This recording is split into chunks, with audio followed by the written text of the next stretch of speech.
Hey everyone, welcome to the Elaine Lee Track and Field Complex on the campus of Oakland University. Alongside Jason Ross Jr., I'm Jenna Rose. It's officially our first edition of a homecoming episode on Oakland Overtime, and we're here to embark on our journey of celebrating OU athletes during HoCo. We have a full slate of homecoming action to dive into this week, in addition to previews, feature stories, and interviews. We'll recap last week's action as well as we move forward with the fall season. As always, we'd like to thank our proud sponsors, Oakland University Credit Union, Meyer, Great Clips, and the United Dairy Industry of Michigan for making this show possible. All right, Jason, are you ready for episode number 8? Oh, yeah. Okay, well, let's get to it. Believe it or not, college hoops is only 1 month away, and our Oakland men's basketball team started their first week of practice. Head coach Greg Kampe recently joined WWJ 950 to discuss the outlook of the 2021-22 team and noted that this is a group coming off a season in which, Jen, they were 1 game short of the NCAA tournament, so you won't have to add any fuel to their fire. You certainly won't. Our media team had the pleasure of catching up with head coach Greg Kampe and starting point guard Jalen Moore about how the first week went.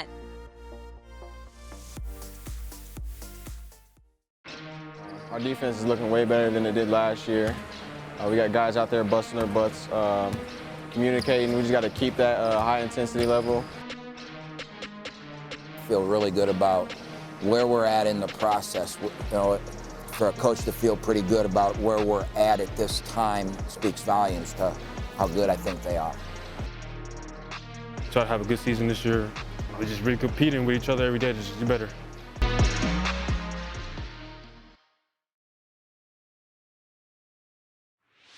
We mentioned all of the upcoming O-Arena-related opportunities. Homecoming week is a blessing for multiple reasons, especially if you're a volleyball fan. 3 home matches coming up this week. The team is going up against Milwaukee, Illinois, Chicago, and Green Bay. They're all visiting campus for a big Horizon League clash. Yeah, women's volleyball head coach Rob Beam has watched his team race out to a 3-1 start in conference play.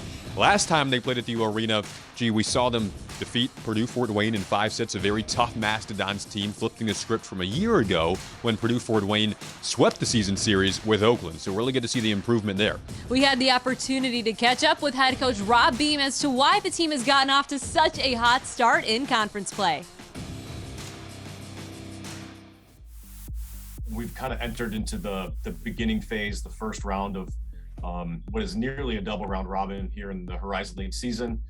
Got a great start with 3 match wins in a row, maybe a setback, maybe a down performance a little bit at Cleveland State. But, I think this team has always taken to heart some of the lessons learned as we've competed throughout the year. And I expect them to rebound and continue to fight and build chemistry, build our style of play and come back tonight and this whole week of homecoming with a great performance. The next 10 days, we play 6 matches, 3 here at home, 3 on the road. Obviously, that's a really demanding schedule for all of us, from the staff and Jordan with athletic training, our student athletes, and both athletically and academically, that's difficult and challenging for our coaches. Even just getting game preparation and enough time to scout and install some game planning and some scouting report information and try to download that into the student athletes and our strategies going into each match is difficult because it's so tightly compacted. But at the end of the day, this is the schedule that we have, and we've got to find a way to get it done. And, that means doing things that are a little bit outside of the box for us, like probably going to have to scout matches for next week while we're still competing this week. I don't think I've ever done that in 20 plus years of coaching, that we've always been able to take them, one at a time as they come. And that's really not going to be possible for us this year. And, we're just going to make the best out of that. And, as we go through and work with our team, we're selling this opportunity, and we love selling challenges and opportunities to rise to the occasion. And I think we're all going to do that. Yeah, this whole year we've been doing a lot of, I think one of the catchphrases, especially coming out of the NBA, is load management.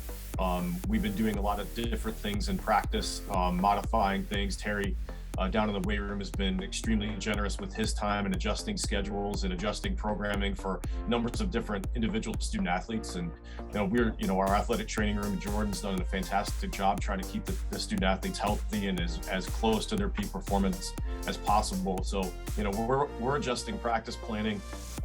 We've kind of have have sort of worked with different players around some injury items that you know, so we could still try to stay fresh, we could still progress training, and yet we're trying to win on game days, you know. So, you know, I went back and looked at some practice planning from previous seasons, and we were going like on a Tuesday, like 3 hours of practice, and I don't think we've gone over an hour and a half since preseason in August. So, you know, it's very different this year, and I think all of us in the Horizon League are adjusting. All the coaches, we've all been talking about this, and you know, it's that balance between game readiness and as close to peak performance physically as we possibly can, and trying to thread that needle. And, you know, so that's the adjustments that we're making. And, you know, for us, I think as the coaches, you know, we're trying to keep the players on as regular a schedule as we can in terms of following the meter of a week that we've used in the past, that we found to be successful.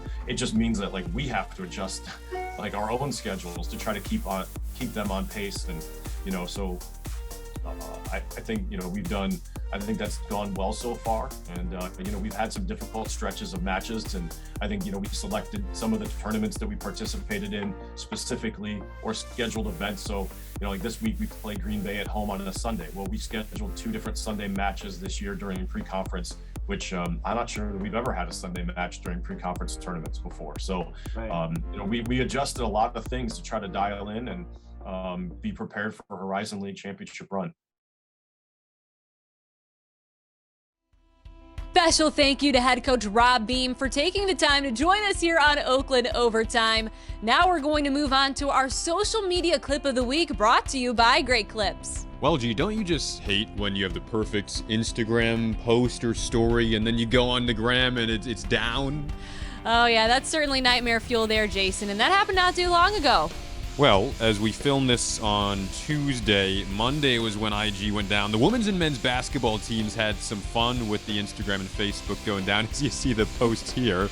Oh, very accurate representation of my face while trying to post a story on Monday. See, the issue is I always think it's my phone, so I spend 15 minutes thinking I can fix it. Well, Jason, we have moved on from that dilemma, and we're also going to move on to our next Behind the Black and Gold feature. Susan LeGrand is quickly becoming an all-time great in the Oakland Golden Grizzlies pool.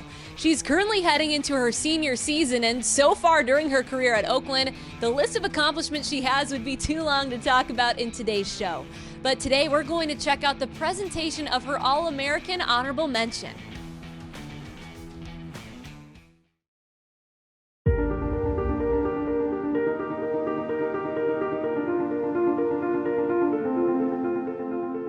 As a plaque on the wall starting at the far end, dating back to the 60s, the first team.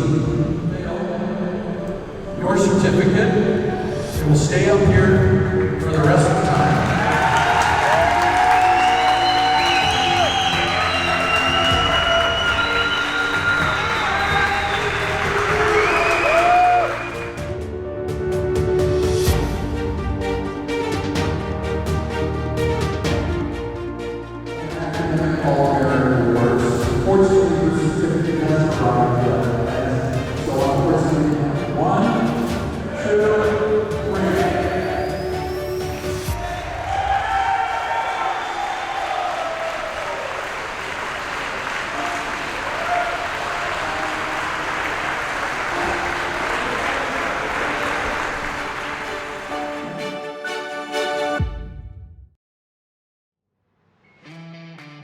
A 2-time Horizon League Athlete of the Year, all-academic honoree, 7-time conference champion, the most recent swimming and diving championships for the Horizon League. The list just goes on and on for Susan LeGrand. So impressive what she's done so far, and cannot wait to watch what she has in store for the senior campaign. She's definitely a staple piece in the history of the women's swim and dive team. If you want to check out the team, they're kicking off their season at Michigan, so just take the quick drive on over to Ann Arbor to support the swim and dive team.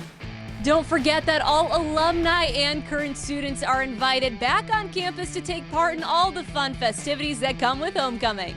Tailgating, movie night, lectures, among other exciting activities. Just go to oakland.edu/homecoming for more.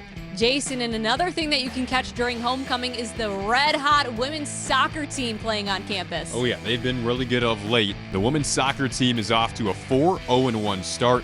in conference play, 4 consecutive wins. There were high expectations for Wanpa's team entering the season, and we're starting to see why. Only 1 goal conceded throughout their current 4-game win streak.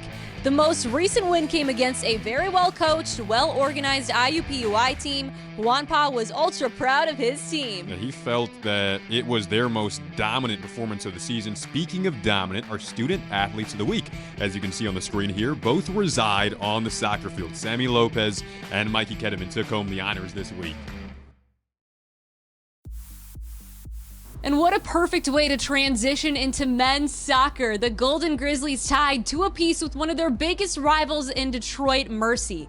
Now for the homecoming slate, they're going to be taking Western Michigan in Kalamazoo, then heading back here at Cleveland State for Saturday's game. Well, Eric Pogue isn't taking any opponent lightly, but when you examine that Western Michigan group, they're winless in their last 5 games. However, Cleveland State after that, the Vikings are 5-0 in Horizon League play, currently sitting atop the standings, so that is bound to be a very tough battle here on campus. Yes, you won't want to miss it. Thank you so much for joining us on episode 8 of Oakland Overtime Homecoming Edition.